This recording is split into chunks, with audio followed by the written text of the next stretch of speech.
आज मैं आपको 3 इकसाम बताता हूं कि 3 किस्म के लोग अपनी फितरत से बदल जाते हैं, जिनको हम हरामजादे कहते हैं। पहले वो जिनके वालिद में फर्क होता है, यानी कि वो अपने वालिद की औलाद नहीं होते, उनकी आदतें कभी भी ठीक नहीं होती। क्यों? क्योंकि वो नुतफा ही हराम का है, तो वो कैसे ठीक आदतें कर सकते हैं? ये नहीं होता। नंबर 2, वो लोग जिनके वालिदैन ने उनको रिज़्क़ हराम खिलाया।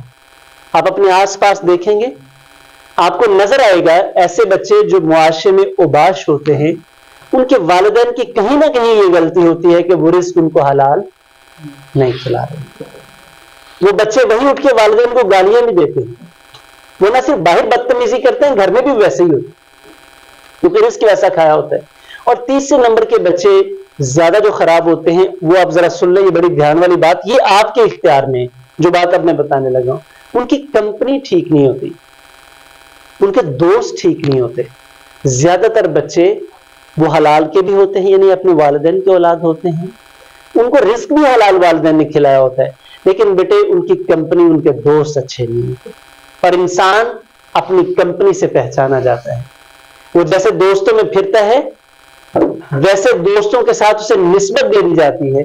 आप एक अच्छे बच्चे को कि 4 बुरे बच्चों के साथ बिठा दे, 4 के दिन बाद वो भी उकड़ दुकड़ पंबे को 80-90 पूरा 100 हो जाएगा, वैसी हरकतें करेगा। आप ये नहीं हो सकता कि एक डांस वाला बाजार हो, वहां पे सारा दिन गाने गाए जाएं, तो तिलावत नहीं होगी वहां से कोई तिलावत नहीं सीखेगा, गाने सीखेगा। So these are the things that are very important for you. इसके बाद आपकी सोच की अक्कासी आपकी जुबान से होती है। आप जब बोलते हैं तो पता चलता है कि एक्चुअली आपके माइंड में क्या है, आपकी ट्रेनिंग हुई कैसे है।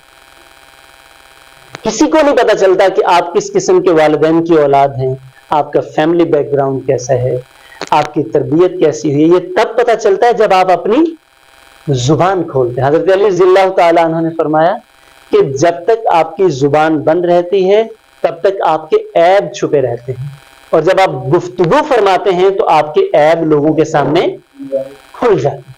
इसलिए बेटे अपनी जुबान खोलते हुए हमेशा ये सोचा करें कि लोगों की नजर में आप अपना कैसा इमेज पेश कर रहे हैं। मैं 100% यकीन रखता हूं कि आज के बाद आप जहां भी पढ़े, यहां पढ़े या जहां भी पढ़े, आप जहां भी रहें, आप अपना अच्छा इमेज कायम करने की कोशिश करेंगे। कितने बच्चे ऐसे हैं कहते हैं सर इंशाल्लाह जो हो गया, अब हम कोशिश करेंगे कि इसको रिवाइंड। एक ही तरीका है कि आप अपने आप को रिफॉर्म करने की कोशिश करें। Thank you very much.